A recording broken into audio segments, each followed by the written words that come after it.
I'm getting so tired. I'm getting so.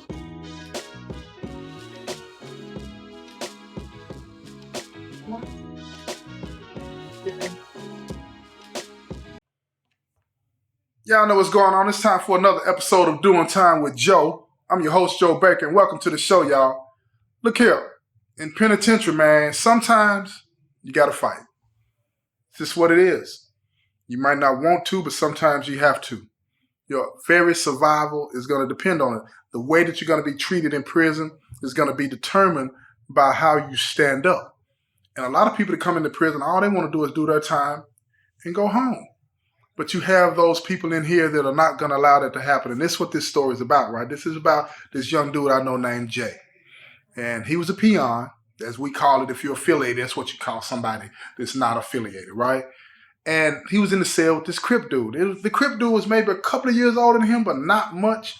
But when you're in the cell with a gang member, it's almost automatic that the gang member is going to dominate that cell, right? They're going to be the ones to claim that cell, and their friends are going to be the ones that come by there when they want to. And when he's not there, they're still going to be able to come by, because in that situation, this particular situation, that was called what they call Crip cell, right?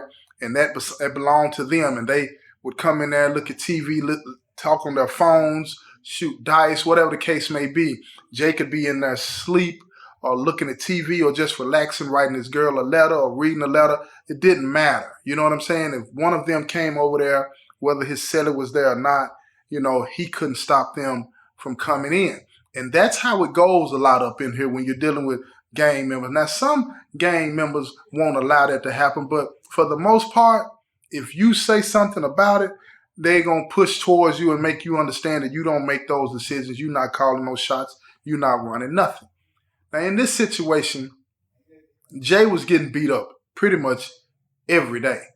Dudes smacking him around, but nobody knew about it. Nobody knew about it. Now, one of the brothers, you know what I'm saying, he knew about it, but other than that, nobody knew that Jay was in the cell fighting every day with this dude about something, because he didn't want to be treated like he was some kind of, boy in here, right? And that's just what it is, y'all. So one day, we were all sitting out in the pod, all the different affiliations, everybody, the peons, everybody sitting out in the pod during the day, and people were ironing, people were playing dominoes, chess, spades, checkers, walking laps, whatever the case may be, doing push-ups, all of that kind of stuff, talking on the phone. And then all of a sudden you hear this loud noise, and it was the door being pushed open. One of these cells doors, they're heavy, made out of metal. So when it came open and it hit the wall, it made this big old sound like boom, right? And Jay comes out of the cell, and it's almost like he was rolling out of the cell, but he ended up on his knees, hands and knees outside the cell. And when he stood up, he said, "Man, you ain't gonna keep beating on me like this." And everybody turned around and automatically looked because of the noise, and then Jay saying what he said, right? And the Crip dude, he comes out of the cell. It's almost like a movie. He emerged from the cell, and it's like he had no shirt on, and he looked like he had been sweating. He had his wave cap on and all this and that. And I'm like, dang, I looked at, and immediately in my mind, what registered, and it registered in everybody else's mind, was that, are he in there trying to take something? You know what I mean? And we all looked at each other like, man, I didn't know he was on that. And we all went back to doing what we were doing. Now, Jay, he's looking around. He's looking for some help. He's looking for anybody to come to his aid. And I'm going to keep it real. Didn't nobody come to his aid. That's just the nature of this place. You feel what I'm saying? You mind your business. So when Jay gets up, he comes and he sits at the table, a couple of tables down, right? And one of the guys, the young guys that kick it with him, he went down to the table. We could hear him. They were in earshot. You know what I'm saying? And he said, "Man, you straight?" And Jay was telling the brother, he was like, "Nah, man, I'm tired of this, man." And the young brother asked him, "What you tired of? What's going on, man?"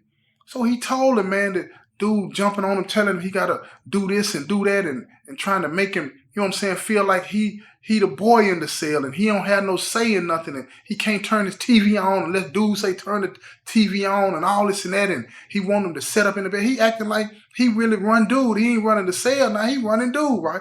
And Jay said he was just tired of it. So when he said something back to the Crip dude, he said the Crip dude jumped on him again and again and again. They keep fighting. And this time they got to fight, and then the Crip dude told him, you know what I'm saying, threw him out the cell. And when he physically threw him out the cell, and that's what made the cell door hit the wall, and he almost, you know what I'm saying, on his butt outside the cell. And he said he just tired of it. So little bro said, man, now little bro young too, but we've schooled him to the business. But, you know, he got the mob behind him. He said, man, Jay, you're going to have to fight. He said, man, you're going to have to fight, dude, man. And Jay told him, he said, man, I'm scared. He said, what you scared of? Now, you got to keep in mind, bro is affiliated. So the same rationale that he has is not what Jay has, because Jay's not affiliated. He said, what you scared of? He's just a man. But Jay hit back. He said, man, he affiliated, man. He said, man, I ain't trying to fight all them Crips, man, and then I ain't going to be able to go to no other prison, this and that. Because that's the kind of stuff the gang members tell you. You get wrong, I don't care where you go, I don't care what you do. I can even get you on the streets. I have one of my brothers get you. So he took that to heart and it scared him. So he would defend himself a little bit, but he would accept a smack or two. You understand? So bro told him, he said, man, bump all that. He said, man, you're going to have to fight dude back, man. He said, man, I ain't got no help, man. And then little bro, knowing he wrong, because we're in earshot, we can hear him. He said, man, I got you. I'm with you. He know he can't do that, but I understood why he said that. And when he said that, the other brothers at the table, you know what I'm saying, the other POAs at the table, they said, man, let me go holler at bro, man. I said, no, leave him alone. Let it play itself out. So bro hollered back and he said, man, Joe T, we not getting in there. And I said, no, we not getting in there. We not going to get in there. But let him play that out. Let's see what happens. Let's see how this plays out. And I said, in the end of the day, they can think that we're going to get in it, but that don't mean we will get in it, right? Let's just see how it plays out. So Jay tells the brother, you know what I'm saying, he don't know we're over talking about him. Jay tells the brother, he said, man, whenever you get ready to do it, let me know, man. I'm going to make sure that the fight is fair. Now, this brother ain't got no power, no authority. Ain't nobody listening to him. He going to have to bring that to us to make sure that something like that happens, right? So anyway, the young dude, it's lockdown time. Young dude goes back in the cell, and him and his cellie in there, they not talking. You don't hear no noise and all this and that, right? Because we were expecting there to be another fight when he went back in the cell during lockdown, but they didn't fight. You know what I'm saying? Everybody's up on the door listening. Then nothing happened. The count got cleared, and when I say the count got cleared, that means every day, 5 times a day, we get locked down and they count us to make sure that everybody that's supposed to be in the prison is present at the prison and nobody has escaped or somewhere that they're not supposed to be. So when everybody is accounted for, they clear the count, meaning it's good. So when they cleared the count, everybody came back out, right? And some people went to chow and some people stayed in the pod and all of this and that, right? And Jay came out of the cell and him and little bro got up. You know what I'm saying? And they were sitting there talking and whatnot. And he told him, he said, man, how do I set up a fight with him, man? Like, get that right. So little bro said, man, shoot, man, you go to the big homie and tell the big homie you want to get him up with him, you know? And then they'll let it be what it be. If they're going to let you do it, they'll let you do it, right? He said, man, you got me, man? He's like, yeah, I got you. So now little bro got to bring it to us. You know, he's coming to us, telling us. He don't know we overheard him saying all this stuff. So he comes to us and he's telling us, putting his little spin on it to make it sound like way more than what it is. And he said, man, dude straight, man. He just tired of the Crip dude pushing on him and all this and that, smacking him around. And he just want to make sure, man, that the fight going to be fair. And if it ain't fair, we got his back. So I ain't say nothing. I just looked at him. So bro and them, the other POAs that's up under me, they look at him and say, man, we're not getting in that. We're not getting in that. So the little brother, he looks at me, right? And I turn my head. I look away from him because I'm not going to get in there, right? I know what he wants. He wants me to overrule everybody and say, yeah, we got you and all this and that. But I looked at him, turned my head back toward him. I said, look here, bro. I said, here's what I will do. As long as they think we're going to get in it, that might work. But if it actually comes down to us having to get in it, we're not getting in it. So I said, you go tell the big homie whatever you want to tell him. Whatever you need to tell him to make him think that we got this young dude's back, you can do that. But if it come down to it, he on his own. You understand? So little bro was like, yeah, I got it. So he go tell the big homie, man, everything that been going on with Jay and his celly. And the big homie said, yeah, they can get him up. But then a whole lot of other younger brothers that's riding with the Crip dude in the cell, they start to gather around. So little bro tell him, he's like, nah, man, it's going to be a fair fight, man. You pat him down, I pat him down. You feel what I'm saying? Now, we on the railing. We standing there on the railing. We watching. Now, the big homie assumed, we didn't tell him. We didn't tell him nothing. The big homie assumed, because little bro was coming, that we had this peon's back. But it never came out of my mouth or anybody else with a position of authority's mouth. So what the young brother wanted to happen, happened. They assumed that we had his back. We just watching, though. We just watching how this thing play out. So they go in the cell, they pat him down, they go in the cell, they getting him up. And you can hear him. I'm talking about the tennis shoes squeaking. Just imagine what I'm talking about now. The tennis shoes squeaking, both of them yelling, ow, ow, hollering and all this and they calling each other out their name and doing all this and that. They really getting down and they jacking. They jacking. And you got these little brothers standing outside the cell, and the window on the cell is probably 2 by 2 at the most. You can't see through it that much, but everybody's trying to stick their head in this window so they can see the fight because the door is shut. Ain't no getting out. Ain't no running. You feel me? So they're in there, and from the play-by-play that was being given by the Crips that were on the door, and then little brother that was on the door when he was able to see what he could see, Jay was holding his own. He wasn't just winning, but he was holding his own. And he wasn't running. So after about 10 good minutes, both of them exhausted. And they were both standing in there. They were just holding each other at this point. So one of the Crip dudes said, man, that's over with, man. They just in there holding each other now. They ain't fighting no more. Ain't now one of them got the energy to even swing no more. So they opened the door. When they opened the door, both of them fell up out of there. Bloody, sweaty, tired. Both of them sat down at the table. I walk over to the table and sit down by little bro and tell him, I said, well, I see you got what you wanted. And he's smiling and laughing because he's looking at Jay, and Jay looking like he about tore up.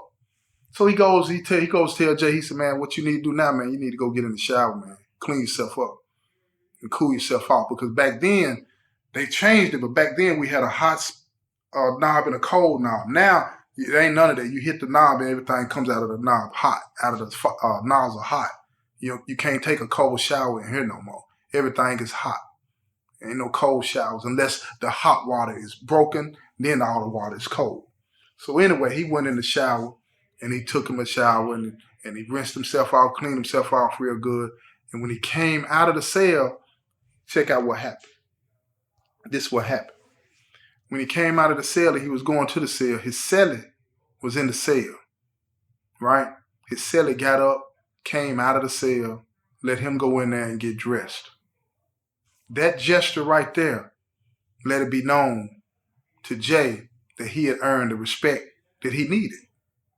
He had earned that respect. And now he was going to be able to do what he wanted to do. But keep in mind, he respected the Crip dude. He just didn't want that kind of issue. He just wanted to do his time and go home. But you're not going to always be able to do that in here. And sometimes, even if you lose, you have to stand up. You have to. You don't run over and mistreat and disrespect people. And a lot of times, these gang members, because was like this. Cuz was pushing because he knew he had people behind him. He had Jay scared, thinking that it was going to get worse if he fought back. So now the question became, what was going on? And Jay, he was done with it. But Cuz and them wasn't done with it. Because now they want to know, because he didn't really punish Jay. When they sanction a one like that, they want you to punish the dude. He didn't really punish Jay. Jay held his own. So now they want to know what was going on in there that led to this. That led to all of this. So Jay had to sit down and talk to the big homie. The big homie listening to everything he said. And it turns out that Cuz was trying to take something. Y'all know what I'm talking about when I say take something. Y'all know exactly what I'm talking about when I say take something. And the rumor had been on Cuz like that from another institution. But he ended up getting transferred before Cuz and them could put their hands on him. Because Cuz and them ain't going to play no games about that. In most cases now. I know a lot of them that do. You know what I'm saying? But in most cases, they know you shaking it like that. Oh, they finna do you. That's just what it is. They not going about a lot of that. So they pull Cuz up and they get to talking to him and they ask him, man, what's going on with you? So he tried to make them to believe that Jay was gay and that he wanted to do all that. He just like it rough. Come on, man. Come on, man. See, that's what a lot of people say. He just a sucker. He this, he that. It's what he want anyway. Nah, not really. That's what you want to do. And you using your affiliation to do it. And that's what a lot of people do. So when you find yourself in a situation like that and you end up in the penitentiary, let me tell you something. Stand up. Because if you don't stand up, you're going to be laying down. And in here, you got a lot of dudes that don't care whether you land on your stomach or your back. I'm just telling you what it is, right? This has been another episode of Doing Time with Joe. I'm your host, Joe Baker, and I say peace, y'all. I've been trying to breathe underwater.